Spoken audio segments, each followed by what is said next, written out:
Most people come in late too. Like they just gradually walk themselves in. That's good. This means it's not good. As Melvin says that we have to stone people. That's what it is. I'd be yeah. I don't know if I want to be in that one. All right, all right. Good morning, y'all. We're here at Sunday school. We got it's been a tough week. I don't know. Are y'all guys having a tough week? No, it's been a good week.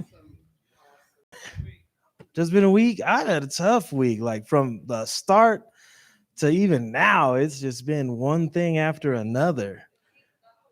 Yeah, and some of it, I'm gonna tell y'all guys a story today that involves a dog. It is not good. Uh Man, it's just been a tough week. And I'm glad I'm here. I'm glad I get to present this lesson. We're going to be in Numbers chapter 13. This is when the spies go to the land of Canaan and bring a report back.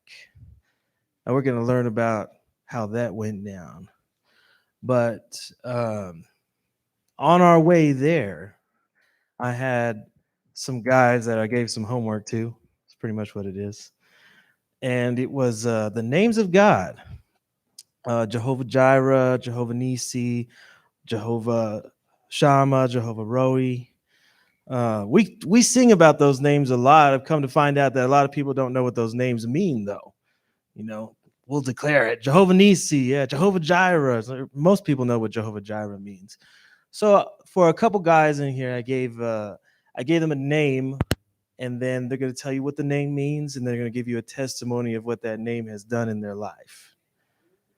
Okay, and we'll take it from there. So in my lineup, I've been watching a lot of baseball too lately because it's the playoffs and the Astros are in it. They won the World Series back in 2017 when my first child was born, and now they're back in the World Series, and my second child is here. So feeling pretty good about that. Maybe if I want them to win, uh, we got we got to grow the second one first. But I was thinking about lineups. I know Pastor Ray talks about lineups and stuff, and who I want batting first and who I want batting second, and so on. So who I have leading off today is Mr. Dave, and Mr. Dave has Jehovah Shammah. Come on up, Mr. Dave. Shammah, Shamma, not like the sport. Good morning. For anybody that doesn't know me, I'm Dave Kavasnika, but just Dave. That works. Okay. Uh, Jehovah Shammah. The Lord is there. It's only used once in the Bible, and that's in Ezekiel chapter 48, verse 35, the very last verse of the entire book of Ezekiel. 48:35. And we'll look at the words first.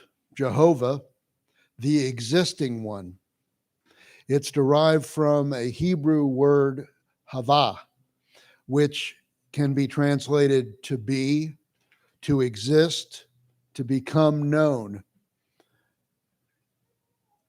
Shema is from the Hebrew word sham, Sham, and that simply translates as there. In the book of Ezekiel, where this comes from, God's people are in exile. Their land is in ruins. His people were punished for their sin. We have some familiarity with being punished for our sins. And after much is spoken by Ezekiel about the punishment for the sins of the people, he speaks about a vision of restoration. And this is for God's people and the land that God has given them. These will be restored. This is what Ezekiel says at the conclusion of this vision that he's had of all the things that are going on for the people at that point. And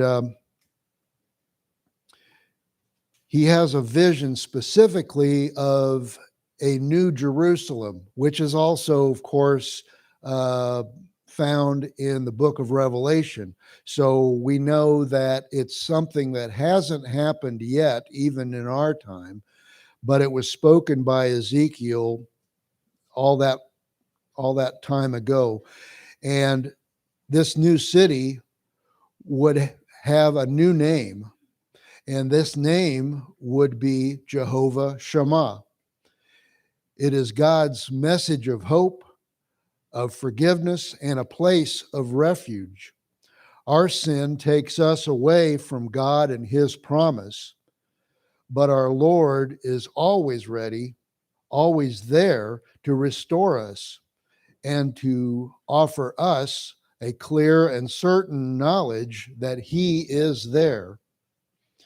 In Deuteronomy chapter 31, verse 8, it is said, he is the one who goes before you. He will be with you. He will not leave you nor forsake you. Do not fear nor be dismayed. So we know from God's promise that we don't need to concern ourselves as much about our present circumstances or challenges, but to focus on the reality that the Lord is there, that he is with us. And he says he will never leave. And he repeats this promise in Joshua chapter 1, verse 5, where it says, no man shall be able to stand before you all the days of your life. I take from that the idea that no human, no matter what they say or promise to do, can be as faithful as God is. No man can stand before you all the days of your life. Many people will tell you through the course of this existence, I'll be there for you. I've got your back. I'm always there. Well, sometimes that works out and sometimes it doesn't. But with God, we don't need to concern ourselves with that. We know because he told us that he will always be there. And the rest of that particular verse in Joshua reads like this: as I was with Moses, so I will be with you. I will not leave you nor forsake you. He says it again, just like he did in Deuteronomy. And we know that this promise stands forever, just like God does, and that he does not change. He does not decide that next Tuesday he's going to take the day off, and that promise doesn't mean anything. What I said yesterday, forget about that. No, that's not God. God says it, he means it, and he stands behind it. In the book of Proverbs, chapter 18, verse 24, it says, a man who has friends must himself be friendly. We understand that. But there is a friend who sticks closer than a brother. And that is real. God is here for us, for every one of us. You, me, all of us, we can count on this friend. The Lord has been there for us. The Lord is there for us right now and forever. He said so. We can count on it. And as far as a personal statement, I'll talk about a situation that happened many years ago, back before I would say I was really saved. I was, as I like to say it, a practicing religionist. I was going through the motions. I was being a good Catholic in this case. And I thought that's all I needed to know. And God was out there somewhere. I didn't really know him certainly as well as he knew me. But one particular summer, I was not having a very good time. I had a lousy job. I was working one night a week at a newspaper plant. That was the only time they needed me. I was part of a crew that distributed these newspapers to the armed forces, actually. And the rest of the week, I wished I had a different job. I had plenty of time, but I had no social life because I had no money. And this was not good for a guy that was 21 at the time. And anyhow, I saw in the newspaper a rather large ad in the classifieds back in the day when that's where you found out about things. And there was a lot of fine print. I knew from that it was probably going to be some kind of government job. This was in the Washington, D.C. area where I lived at the time. And I got to this location that was given. And when I got there, the waiting room was full of guys just like me. Every one of them saying, man, I wish I had a better job. And this might be it. They're all filling out the paperwork for the one job. And one by one, I'm hearing them being told by the receptionist, Mr. So-and-so will get back with you after he's taken a look at your application. He's out to lunch right now. Well, one by one, they heard this, they went away. I was still sitting there when Mr. So-and-so came back from lunch. And he looked down at me and he said, come back to my office when you're finished with that. 15 minutes later, I had the job.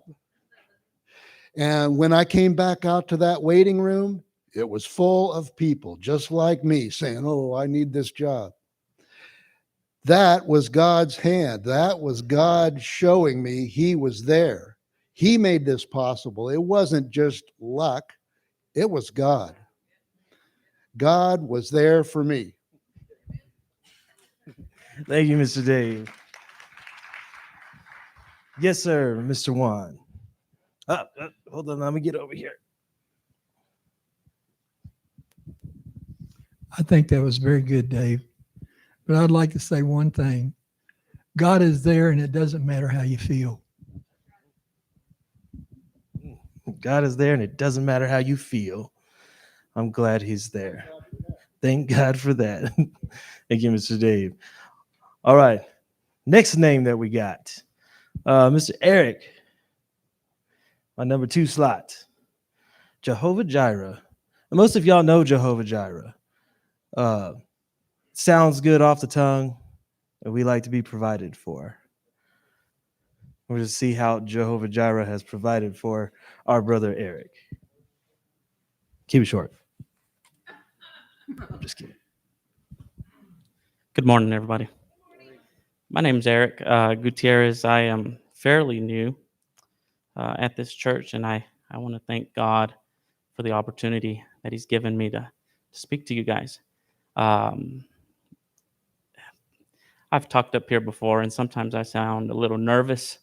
If you don't know, I talk for a living, but this is different, okay? The things that I talk about here, they have everlasting meaning. They mean everything to me. So it's different. You don't hear nervousness. It's more of a passion for it. I was given the name Jehovah Jireh.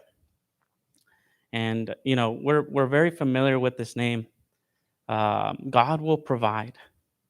And I think it's gotten so much familiarity that we tend to not pay close attention to it. You know, you always hear the old lady, the Lord will provide, right? So I wanted to really break it down. I thought it was important for us to break it down, or for me to break it down, for me to understand it. Jehovah Jireh is the Lord will provide. I started to dig into that. Digging into it, the original translation was Yahweh will provide.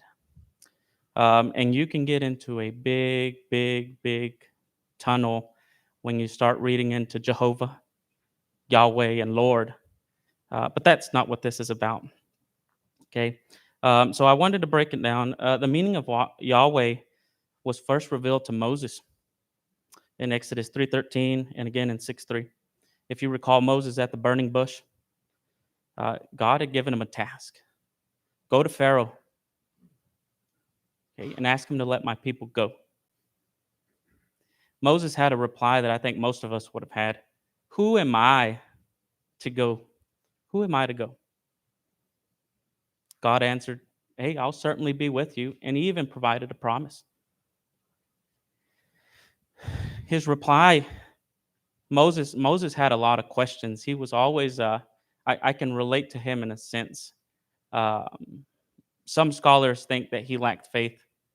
I think he asked the right questions because he wanted to get to know God. Moses followed up by asking, if I go to the Israelites and I tell them the God of your fathers has sent me, they're going to ask me, who's your name? What's his name? What do I say? What would I say? And so God replies to him and says, but first of all, Moses understood that his name and his name alone was not good enough. Okay, that by his name, he was not good enough. He fell short. His name carried no weight. Okay, his name carried no weight. So when I think of my own circumstances, I think about myself. Okay, the name Eric means absolutely nothing to nobody. Okay, but when I'm in work attire and I state my title and I've got my keys, people listen. Okay, when it comes to a police officer in regular clothing, really means absolutely nothing. But when he puts on that badge, he's got jurisdiction, right? He's got authority. Okay, he's got the ability to do. So Moses asked, who are you? What is your name? And God replied to Moses, I am who I am. Okay. This is what you will say to the Israelites. I am has sent me to you. Yahweh has sent me. Okay. The name Yahweh means I am. That's deep. That's deep to me. That means everything. He is everything. He was, he is, and he will always be. Okay. He's the self-existing one. He's the all-sufficient. He is the great I am. So now when we put it into context, Jehovah Jireh, the great I am, will provide. The great I am will provide. See, we're not saying Tim will provide, or Eric will provide, or Pastor Rayon will provide. No, the great I am will provide. Jehovah Jireh originated in the Bible in Genesis. Okay, Genesis 22:13. If you recall, Abraham was asked or commanded to sacrifice his own son, okay, to the Lord. And Abraham was obedient. He was a faithful man. Okay, and at the point of getting the knife out and at the point of almost slaughtering his son, God provided a ram instead. Okay, in place, in substitution for his own son. That's where we get the name for. Okay, in the New Testament, we see that God provided his one and only son in place for us. Okay, he continues to provide for us. So I ask myself, Jehovah Jireh, what does that mean for me? What has God provided for me? At a very early age, I learned that I ask God for everything, and I've seen God's hand in absolutely everything that I do, whether I see it as good or I see it as bad. Okay, I've seen God in just about everything. And yeah, I said everything. I learned to give God the glory for everything. And if I can recall, Tim really wanted us to talk about something personal. I recall as a young man getting handed a piece of paper. I was told by one of my close friends, and I considered a mentor. He said, "Hey, are you looking for a job?" and said, I wasn't, but what do you got? He said, well, they're looking for a mechanic. That's what I did. And I said, that's cool. They're willing to pay good. They're willing to give, opportunity, good salary. I said, yes, sir. I'll take a look at it. He handed me the piece of paper. When I read the piece of paper read application for a shop foreman. And immediately I thought, yeah, I'm probably not qualified enough to do this just yet, but hey, I'm going to give it a go. And so I gave it a go. I sat in the interview. I met with the owner of the company and interviewed for a shop foreman position. A couple of weeks later, I get a letter from the company with an offer for a position as a manager. So I just see God's hand in about everything that I do. I worked at that place probably a good 6 months, and the owner called me back into the office and he said, we really like what you're doing. It wasn't me. It wasn't me. And he gave me another promotion and another raise. And I just see God's hand in everything. Being young, very, very, very young, and seeing God's hand. But I learned to give God the glory for everything that I do, or for everything that he's done, because he is Jehovah Jireh. Okay. Thanks, Tim. Thank you. There you go, Eric. And he's provided in all our lives. I know when I first came to this church, I came by myself. I was invited by my cousin. I didn't have anything. I had a job. But now he's provided. I got a wife. I got 2 kids. I've got a father-in-law. I've got a mother-in-law. My mom comes here. I've got a whole bunch of misfits on Tuesday night. A bunch of guys. He has provided in not just the material realm, but in the friendship and brother realm too. It's been amazing how his provision for us. When times of need come, I know I have friends I can go to at any time. Jehovah Jireh. Our next guy up, you might as well get the tissues out. Mr. Tommy Hosier. He's going to tell us what Jehovah Roi is. Thank you, sir. Good morning. I'm Tommy Hosier, if you don't know me.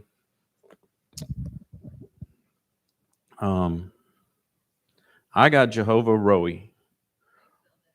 Well, it depends. R-O-I or R-O-H-I. But it means the same. So Jehovah Roi, hang on, let me get one. Jehovah Roi means shepherd. The Roi means shepherd in the Hebrew. And he leads and feeds. So Jehovah Roi is the Lord is my shepherd. Okay?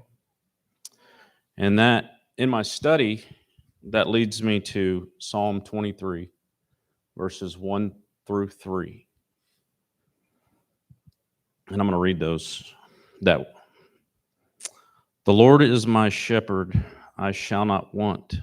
He makes me to lie down in green pastures. He leads me beside the still waters. He restores my soul. He leads me in the paths of righteousness for his namesake. What I noticed from that was Lord is capitalized. And when Lord is capitalized, what that tells us is that God is being personal with us. And when he's personal with us, in this study, I realized how much he truly just loves us, and we can't fathom it. We can't understand it. If we tried to, we would finally realize what he's trying to do with us, and we would give ourselves over. So I asked everybody to just do a little study on how much he actually loves you, because it's deeper than you can imagine. He cares personally for each of us individually. And so the next thing I noticed in this verse, the first verse, was that it says the Lord is right now, in the present. He's my shepherd right now, where I stand. I think I could drop the mic right there personally. So, and what else I noticed was he was my shepherd. He is my shepherd. Is, not was. He is my shepherd. And a shepherd is a person who tends to sheep, feeds, guides the herd, or a pastor. What else I noticed was it says he makes me lie down. Makes is to cause an act or a certain way to compel somebody to do something. In this verse, these 3 verses, I noticed that he says that he leads. Leads in the Webster's dictionary says to guide on a way, especially by going in advance, to direct on a course or in a direction. And then in these 3 verses, he says restores. He restores. Webster says to give back something that was lost, to bring back to existence or use, return to original condition by repairing or cleaning up. Wow. That's our shepherd. So it says our Lord is our shepherd. And I said, well, what are we to the shepherd? So I wanted to do a little study on the sheep that he's taking care of. And I wanted to figure out everybody says that sheep are stupid. Okay, well, I found that out. That's pretty accurate. They're wobbly on their feet. They're not sure-footed. They don't have a way to clean themselves. So they just stink. Yet the shepherd loves them. Everything about them. He cares for them. He leads them. He guides them. And they just stink.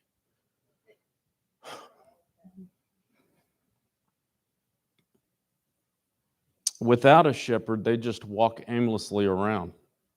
And one would follow after the other, and they think they're going somewhere till they get to the edge of a cliff, right, Dave? And then one after the other. Blunk, blunk, blunk, without a shepherd. So I was trying to find something positive about sheep. And I found out that they recognize their shepherd. And they recognize their sheepdogs that protect them. And I was like, this is starting to sound like church. So the God the Father, he personally looks after us, and he is with us in the present. He is my shepherd. He is your shepherd. He cleans us up. He leads us. He guides us, and he protects us. Jehovah Rohi, the Lord is my shepherd. So I have to tell you, I was thinking of something that hit me personally.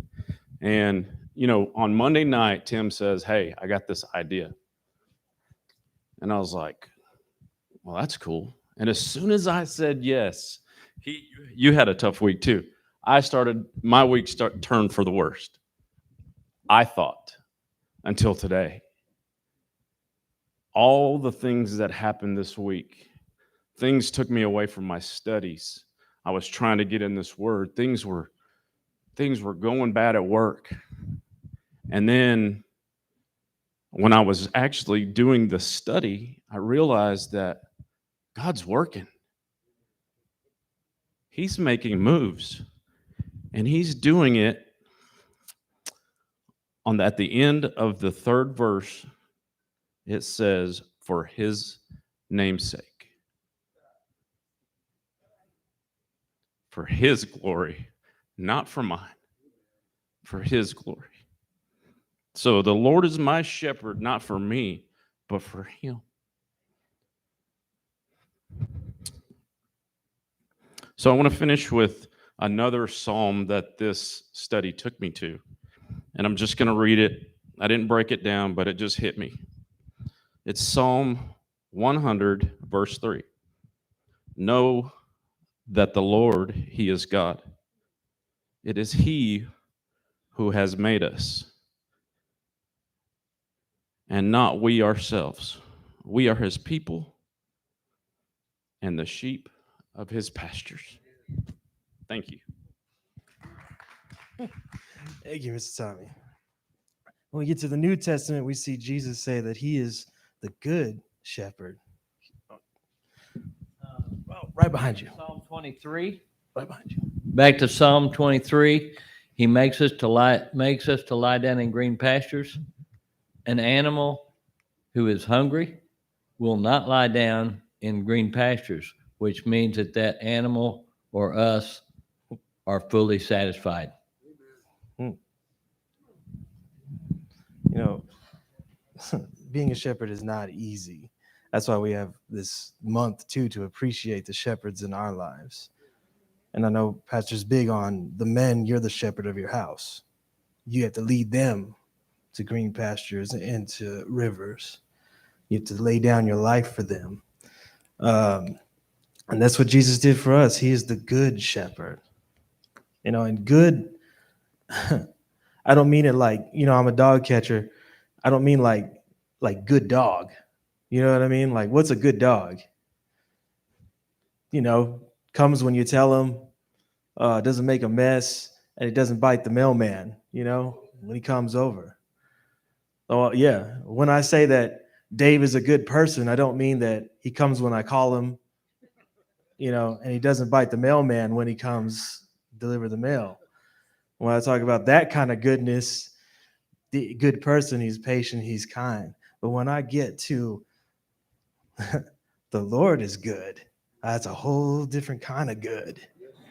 Not just this, not just kindness, gentleness, patience, self-control, but a provider, someone who is there and will teach us.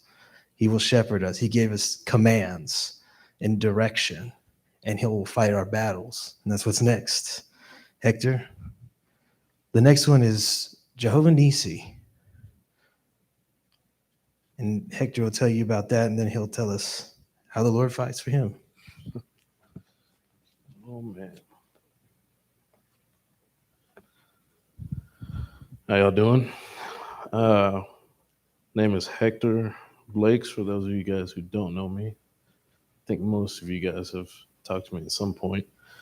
I'm going to talk about Jehovah Nissi this morning. Translates to the Lord is my banner. Comes out of Exodus 17.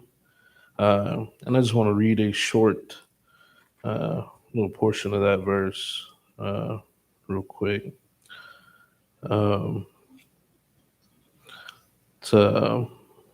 Verse 15 says, and Moses built an altar and called its name, the Lord is my banner. For he said, because the Lord has sworn, the Lord will have war with Amalek from generation to generation.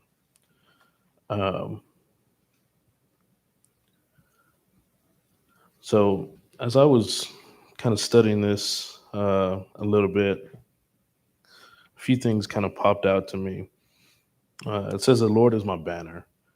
A banner is a piece of cloth or a flag that is flown normally during war times by some kind of a king or feudal lord or a leader of sorts. And it's done so to establish a model for the people an example to follow. And when I kind of looked at that, I also found another word that described that, which is standard. And a standard is something that's established by authority or custom, general consent, as an example as well. So, in short, in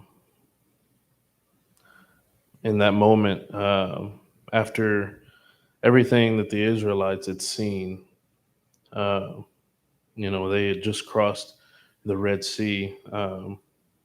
So they believed in who God was.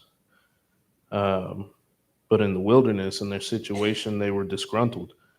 And so their faith was lacking. It wasn't, it didn't match the things that they had seen God do already for them, bringing them out of Egypt. And so in this battle that ensued with the Amalekites, it wasn't them that won. It was God that won for them. He went up to bat for them. He was their banner, their example, how to fight and how to win. Even though they didn't really have faith in him in that moment, he showed them again who he was.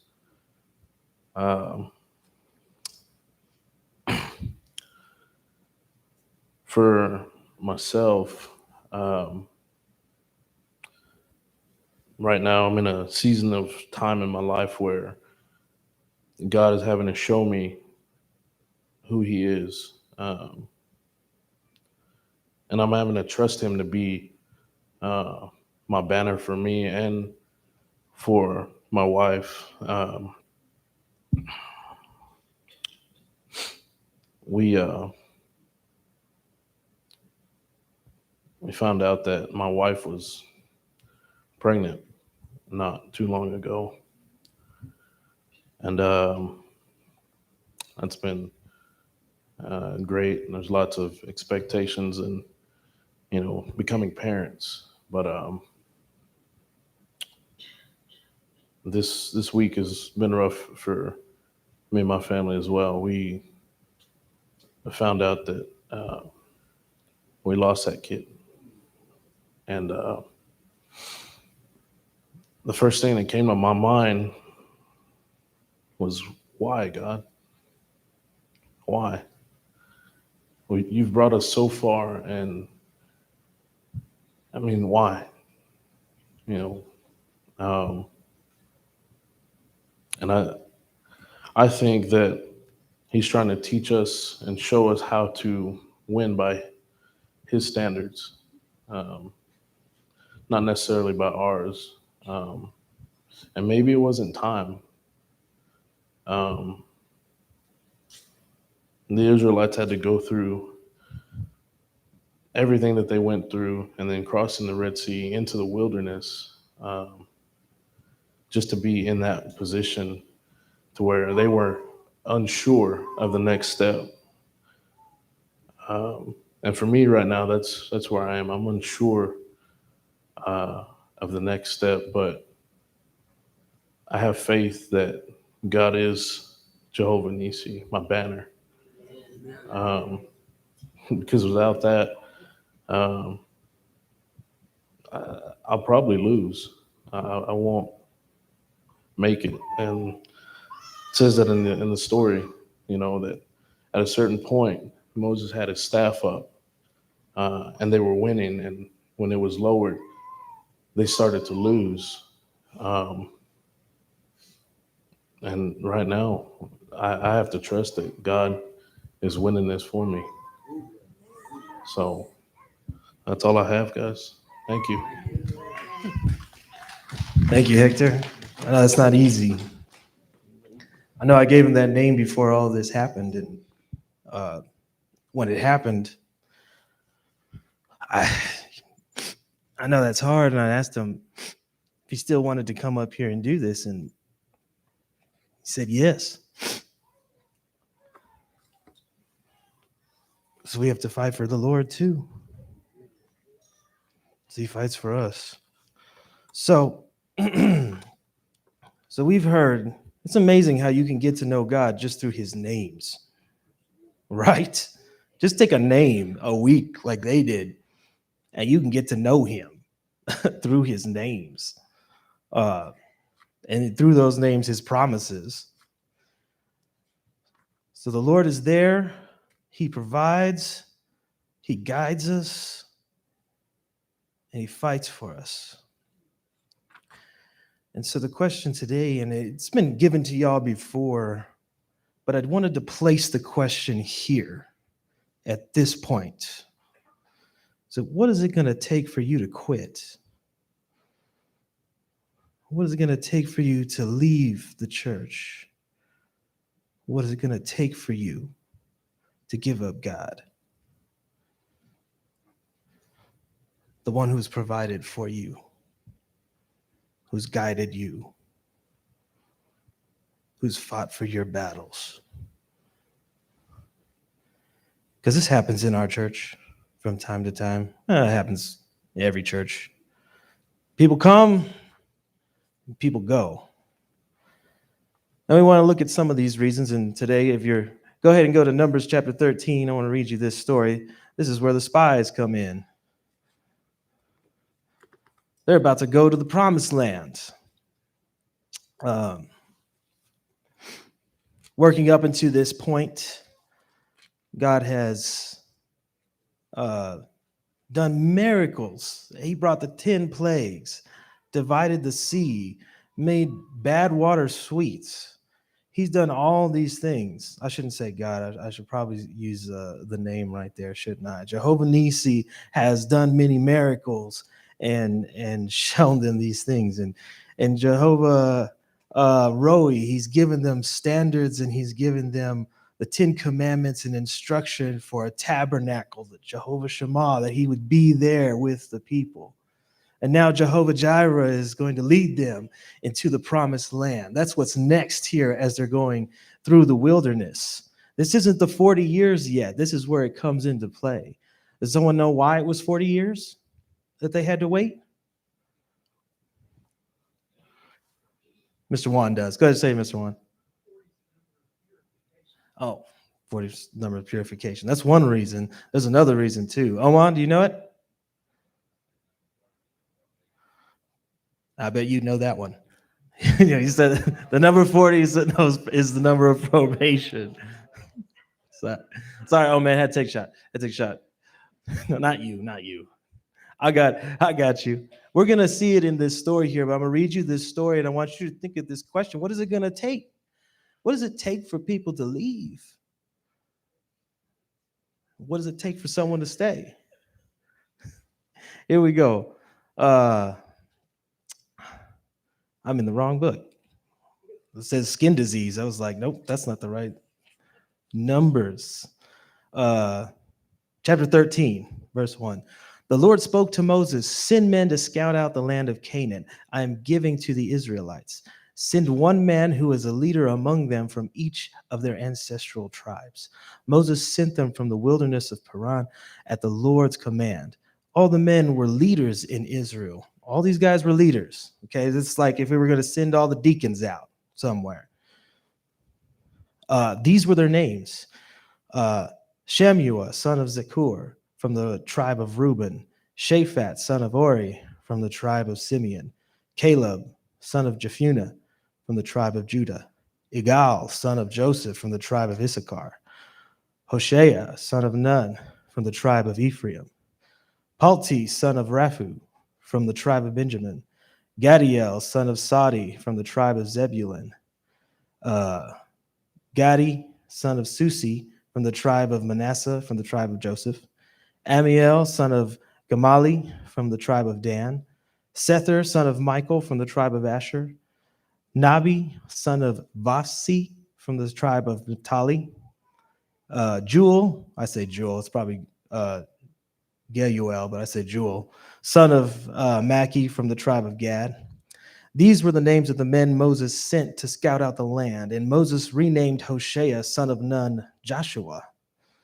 When Moses sent them to scout out the land of Canaan, he told them, "Go up this way to the Negev, then go up into the hill country. See what the land is like, and whether the people who live there are strong or weak, few or many. Is the land they live in good or bad? Are the cities they live in encampments or fortifications? Is the land fertile or unproductive? Are there trees in it or not? Be courageous.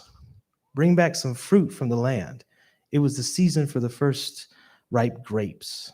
So they went up and scouted out the land from the wilderness of Zin as far as Roeb, near the entrance of Hamath.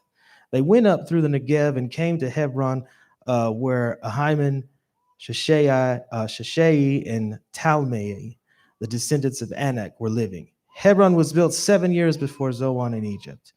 When they came to the valley of Eshcol, they cut down a branch with a single cluster of grapes, which was carried on a pole by 2 men.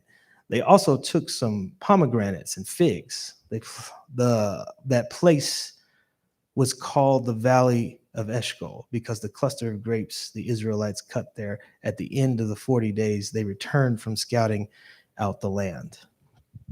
Then here we go. This is where the report comes in. The men went back to Moses and Aaron and the entire Israelite community in the wilderness of Paran and Kadesh. They brought back a report for them in the whole community, and they showed them the fruit of the land. They reported to Moses, "We went into the land where you sent us. Indeed, it is flowing with milk and honey, and there is some of it, or here is some of its fruit. However, the people living in the land are strong, and the cities are large and fortified. We also saw the descendants of Anak there. The Amalekites are living in the land of the Negev. The Hittites, Jebusites, and Amorites live in the hill country, and the Canaanites live by the sea along the Jordan." Then Caleb quieted the people in the presence of Moses and said, "Let's go up now and take possession of the land, because we can certainly conquer it." But the men who had gone up with him responded, "We can't attack the people because they are stronger than we are." And we kind of deal with this in our nowadays. We've got Fox News and CNN right here. That's what's happening. So they gave a negative report to the Israelites about the land they had scouted. "The land we passed through to explore is one that devours its inhabitants. And all the people we saw in it are men of great size. We even saw the Nephilim there, the descendants of Anak, come from the Nephilim. To ourselves, we seem like grasshoppers, and we must have seemed the same to them." A bad report. I encounter this in the field a lot of times. People know True Light, but a lot of people don't come to True Light. So I get a lot of reports, if you will, about this place. And some of the stuff is not great, but some of the people aren't that great either. And so we have these 2 reports. Caleb is ready to go. He's ready to go conquer this. Hey, we got this. And I feel like that's the right attitude to have in their time. I mean, they just 10 plagues, no problem. Water, the mountain and the 10 commandments has happened already. Like, they knew God was there. Hector said that too. Belief in God is different than faith in God. Okay? Kind of like I saw this in a video. Sometimes just because I respect you doesn't mean I support you. Okay? There's a difference with some words. Just because I believe in you doesn't mean I have faith in you. Okay? Belief usually has to do with existence. I believe in the Lord. Now, and faith has to do a lot with trust. I'll give you an example. Do y'all guys believe that we have a president? See, there's somebody in the office, like, I believe that Joe Biden is president because I see him on TV. I hear what he has to say. He has residence in the White House. Like, I believe he is president, but I don't have a lot of faith in him. Okay? Do you see the difference there? And as Christians, that's a big deal for us, because a lot of times we say it in this church, do you follow Jesus? I have a lot of people, yeah, do you believe in Jesus? Yeah, I believe in Jesus. Okay, do you follow him? which is, do you have faith in him? So we're going to see what it took for this community to give up Christ. They gave God up. That was their next step. Then the whole community, this is 14, broke into loud cries, and the people wept that night. All the Israelites complained about Moses and Aaron, and the whole community told them, if only we had died in the land of Egypt, or if only we had died in the wilderness. Why is the Lord bringing us into a land to die by the sword? Our wives and children will become plunder. Wouldn't it be better for us to go back to Egypt? Oh, that's always the answer, right? We want to go back. We do that though, don't we? The Lord who provides for us, who is there for us, who fights our battles, we would leave him and go back. Later on in this verse, it talks about, or in the story, it talks about the people appointed a leader amongst them who would take them back. That's what we'll do too. You just find somebody who will give you the mic, or find somebody who will give you the opportunity. Now, I'll appoint a leader over me and they can take me back. These people, they believed in God, but they had no faith in him. Down to verse 11, the Lord said to Moses, how long will these people despise me? How long will they not trust in me, despite all the signs I have performed among them? I will strike them with a plague. That's right, COVID 1492 BC, and destroy them. Then I will make you into a greater and mightier nation than they are.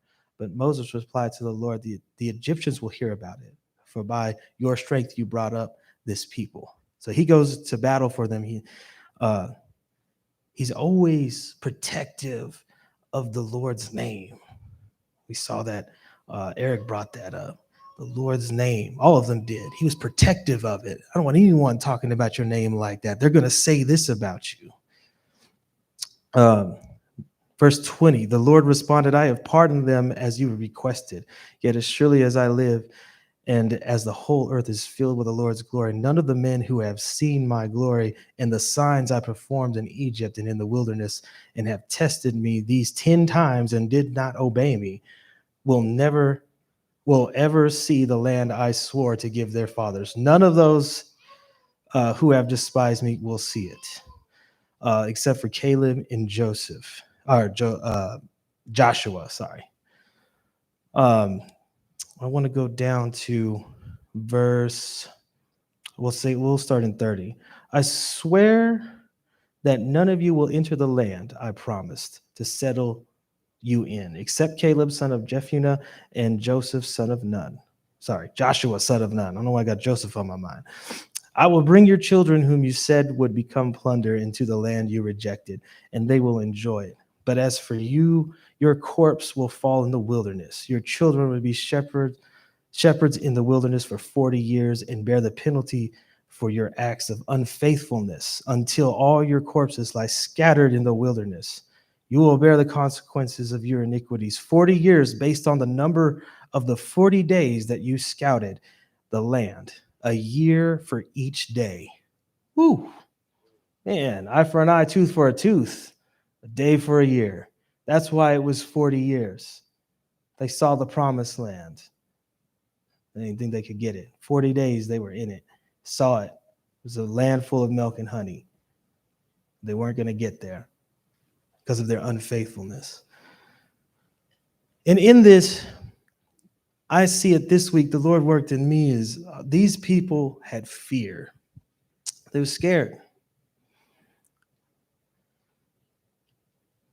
He put them in a situation where they knew that he could have sent a plague to the Nephilim, the Amalekite, the people in the land of Canaan.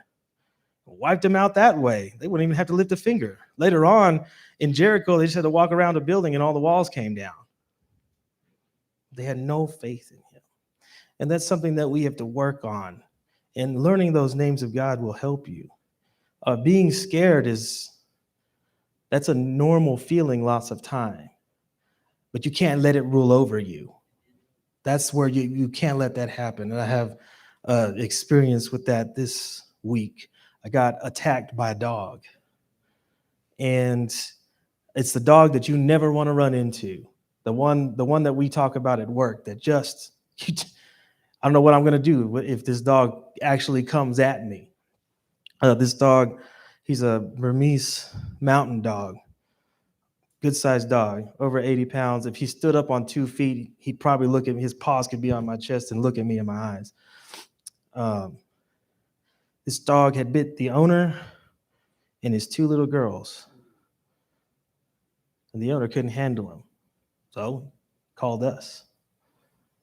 And I wasn't the first one there. It was another guy, another officer went there, went to that backyard. A dog came at him and he retreated into the house. Another officer went there. Same thing. Dog came at him, had to take a swing at him and retreated into the house. I was at lunch. And they called me about this dog, and I was like, man, I'm not giving up lunch to go face this dog. But lo and behold, like those are my brothers, and we go to bat for each other. I was like, all right, I'll get out there, send the other guy to this other run, and I'll go out there. And man, the Lord really put my money where my mouth is, kind of thing, or my words in my mouth. Because I have this saying where the wolf is at the door, and the whole thing is about, as men, we're not called to stay inside and be safe. We're called to open the door, go out and face that wolf. Okay, and I have that mindset. That's my mindset. This dog is not, I'm going to go face this thing. I get there, I'm heated because I'm mad. Like, I didn't even have my whole lunch. It's been a hard week. Now I got to get this dog. By the way, I caught Rigo's dog this week too. But his dog was good. This is the opposite end of the spectrum. So I get there. There's no gate to get to the backyard. That's how bad this dog is. They don't even give it. They don't even take. They take their trash out through the front door. They're not even going to go through there. So I go through the kitchen, and I go out to that backyard like I own it. I own this back. That's what I do with dogs. This isn't yours. This is mine. And I walk up on them. This dog corrected me on that. He was like, this was my backyard. So we're walking at each other, and I get to about 5 feet on him. He hasn't started doing anything yet. He's just walking. And we stop. And I've got my catch pole, because that's all they give us. It's the stick with a loop on it. And I'm trying to put it on. He stops, and he gives me that side eye, and his tail starts to curve and go up, which I was like, okay, this is about to go down. And I kept my poles like low on it, like right in front of his face, because I knew if I went too fast, he would come at me. I was scared. This was the part. This is the fear. Here's the lesson. This is a big dog, and this thing's about to go down. I'm hoping, sit works, but that was not, I said that when I walked in the backyard, sit. And he did not respond to that. So as soon as I lift my pole, he comes at me. It's on. And the 2 guys behind me, my supervisor and my coworker, they don't know how I got out of this without getting bit. I thought I was going to get bit. That was the deal. I thought so. Like, as soon as he came so fast and so hard, he bit my pole halfway up. And he pushed me back. This leg stayed right there, but he pushed me back, and I could feel the power in the pole because he bit it and turned it. And I had no idea what I'm doing. Y'all guys think I know what I'm doing because I'm a dog catcher. I don't. We're just hired on, and the dog can bite us. That's okay. He can't bite anybody else, but it can bite us. All he has to do is let go of the pole and come at me. And I push the pole forward, and then I'm swinging. And I'm swinging. I go around one time, miss, hit him in the shoulder. I go around again, connect. This time I got him in his head, and he's out, Okay. And I go around one more time for good measure, and I connect on that one. But this dog didn't stop. I hit him that 3rd time, and he's growling at me, and there's dust in the air, and I'm not retreating, though. I'm not giving any ground to this. And yeah, that fight or flight thing came into play, and I'm gonna die fighting. But fear did not overtake me. I was scared. The people there were scared. This dog didn't run from me, though. He just had enough. He walked himself to a corner and gave up. But he didn't run from me. And usually I will chase a dog off. My dog, the other officers have seen me do it, but this dog did not run off. We got him, and afterwards, it's just, I don't know how I didn't get bit. I mean, I know how I didn't get bit. It's because of the Lord. What? He went to the corner behind a shed and he fought us the whole way, but then we squeezed in the shed from the other side of the fence and hooked him with our catch pole and brought him out. And he left blood in the house. There's probably still a trail over there. That was a bad dog. That was a bad dog. I mean, even the officer, the other guy who works with me was like, Tim, I don't know if this job is for me. It was that kind of thing. Y'all laugh, but I mean, like it was one of those and it was hard. But I'm not scared to get bit. I realize that. I'm not scared to I don't want to get bit. I was already, when he came at me, I'd already accepted it. Like, he's going to bite me. And when he does, I don't know what I'm going to do. Either choke this dog out, I'm going to sit on him, something. But he didn't. I fought him off and I didn't give him any ground. And that's something here that we cannot give ground to the enemy. I don't care how scared you are or fear. Just look at those names. He is there. He fights for us. He shows us the way. And so those names have to be in you to fight those battles. I fought that dog. Right now, he's locked up over there. I still see him every day. He growls at me. I growl at him back. He knows his fate. But us as Christians, those things that want to take you out of this church, out of this body, you've got to stand against them and fight them. No matter what your pride says or what your fear says, whatever it is, you have to stand and fight those things. We're more than conquerors, okay? We open the door and go, those are the type of Christians here at True Light. We open the door and we go face those challenges. We're not like the Israelites here who don't have faith in God, who couldn't go face the Amalekites and the Canaanites and all those people. They weren't going to do it. Us here. And how do you work and prepare for that? You come and you read and you study and you pray. So when that time comes to open that door and go face it, you can go do it. And he will fight for you. But if y'all guys run into a bad dog, y'all don't fight it. You'll call me. I'll go. That's my battle that I will fight for y'all. Although it'd be nice if you just took care of it before I got there. I'll just pick up the body for you and then we can do it that way. That's the end of the lesson. I've gone over time, but think about the names. Jehovah Jireh. Do you believe it? Or do you have faith in it? If you have faith in it, it will be tested, but it is going to make you stronger. It is going to make you appreciate those standards that God has for you to build you up in character and many other things. Many other things. Like I said, and I didn't have a lot when I came to this church, and now I'm up here teaching lessons and stuff. I'm a dog catcher up here giving lessons, like more family than I ever had before, more brothers than I've ever had before. And the Lord is with us the whole time. So I thank y'all for being here this morning. Let us stand and let's pray.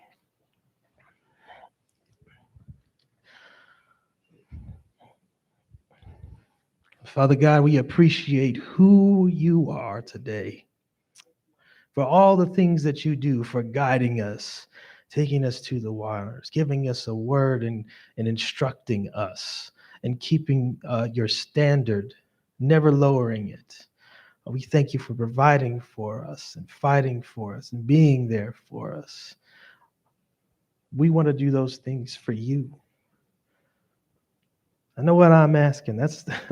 And there's plenty of battles here in this world that we have to go to war with. I want to battle for you because I know who you are and I have faith in you. Not just belief, but faith. And that's what I pray for this morning for each person in here, that their walk be affected by their faith in you, not just their belief. That when the storm comes, they know just as there's a start to a storm, there is an end to a storm. Well, we can get through it as long as we have faith in you. So thank you for being faithful. We love you. It's your son's name we pray. Amen. Thank you, guys.